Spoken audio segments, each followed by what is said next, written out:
Bonjour, morning du 4 mai 2018. Donc on aura commentaires du marché plus des commentaires sur les derniers résultats publiés.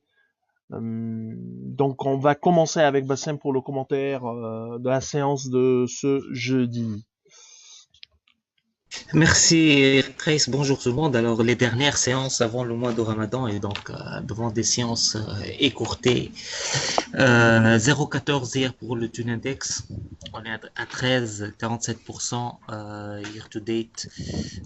Dans un volume de 7 millions 8. Il y a essentiellement presque 2 millions de dinars, 1 million 913 sur Eurocycle.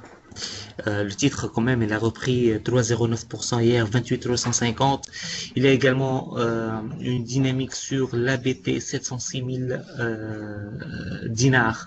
Les meilleures performances, c'était essentiellement MPBS, 5,91%, Moderne et Tawas à 270 millimètres, plus 3,84%.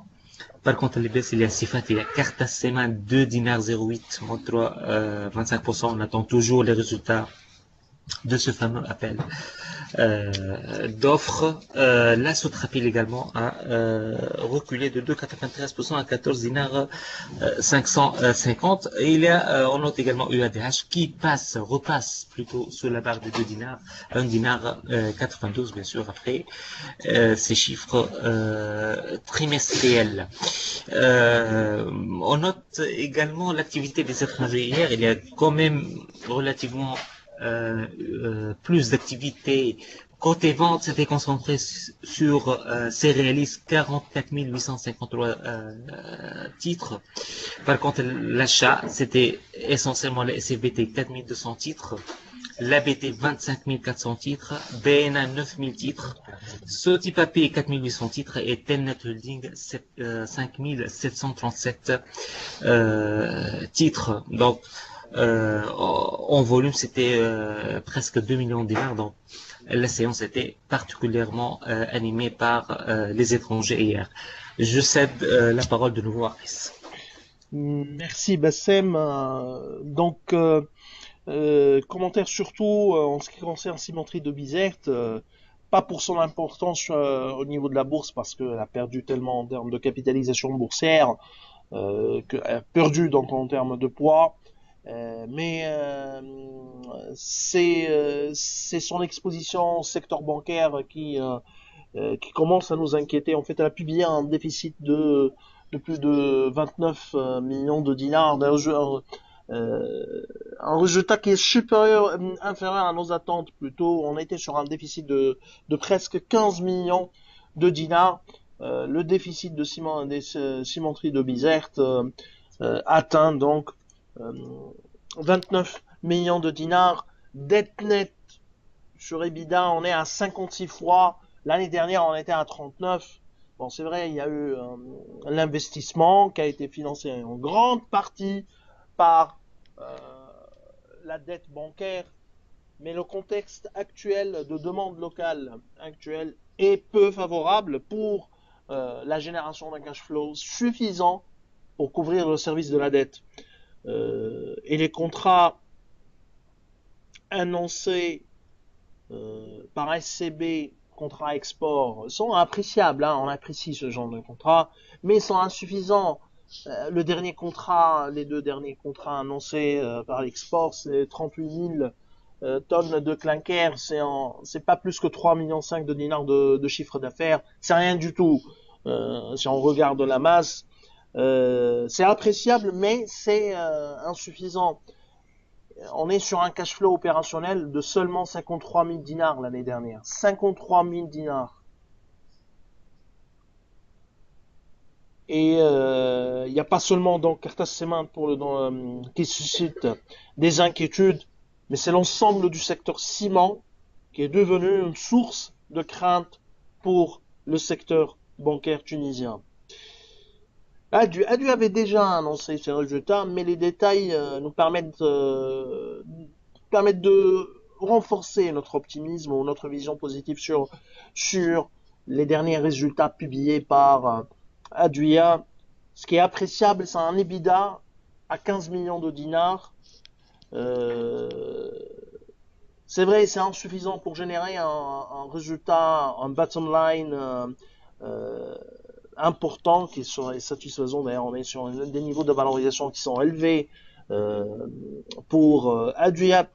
Il faudrait viser un EBITDA de 20 millions de dinars pour arriver à un résultat autour de 7 millions de dinars, un résultat normalisé, disons, ou normatif, à 7 millions de dinars. Et là, Adria serait vraiment une société qui serait rentable avec actuellement des points d'entrée ou un point d'entrée assez attractif. Alors, il y avait des publications de DIS Holding sur les états financiers individuels, rien de particulier parce que on avait déjà ce résultat au 36 et il faudra, on n'a pas encore, DIS n'a pas encore publié ces états consolidés qui sont les plus importants en ce qui concerne le 31-12, la fin de l'année. Autre également point qui concerne le dividende de Tunisie Leasing, c'est un dinar avec date de mise en paiement annoncée par Tunisie Leasing pour la date. Attends, on vérifie le communiqué qui a été publié par Tunisie Leasing. Donc, un dinar le 17 mai 2018. A signalé également que Tunisie Clearing a annoncé la mise en paiement des dividendes de SFBT qui sera en 2 sessions. La première, en ce qui concerne le paiement, c'est le 9 et la deuxième, c'est par rapport à la Tunisie. La deuxième sur les actions nouvelles gratuites.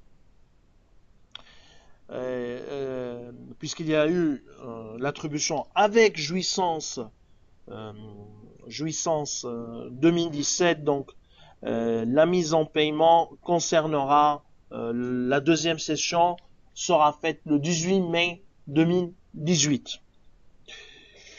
Alors s'il y a des questions, n'hésitez pas. Autre actualité également qui concerne Eurocycle, il y a eu annonce d'un dividende de 1,5.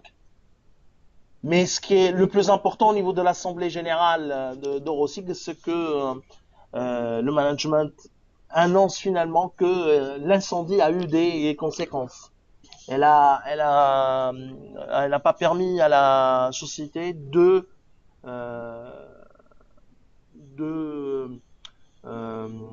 faire face à une commande de plus de 40 000 vélos. C'est un chiffre qui est très important. Malheureusement, lors de l'incendie, il n'y a pas eu de communication de la part d'Eurocycle. Au contraire, ils ont annoncé qu'il n'y a pas eu de conséquences et que l'incendie n'a pas eu de conséquences. Troisième point également, il y aura le lancement officiel des vélos, une commande importante des vélos électriques. Malheureusement, l'assemblée a été faite à Sousse, a été tenue à Sousse, c'est vrai. On aime beaucoup Sousse, mais l'assemblée, c'est Tunis normalement parce que la bourse est basée à Tunis et essentiellement les actionnaires sont basés à Tunis. D'ailleurs, il y a eu un message vidéo, je crois, de la part d'un des actionnaires pour l'Assemblée Générale d'Eurocycle. S'il y a des questions, donc n'hésitez pas. Hein.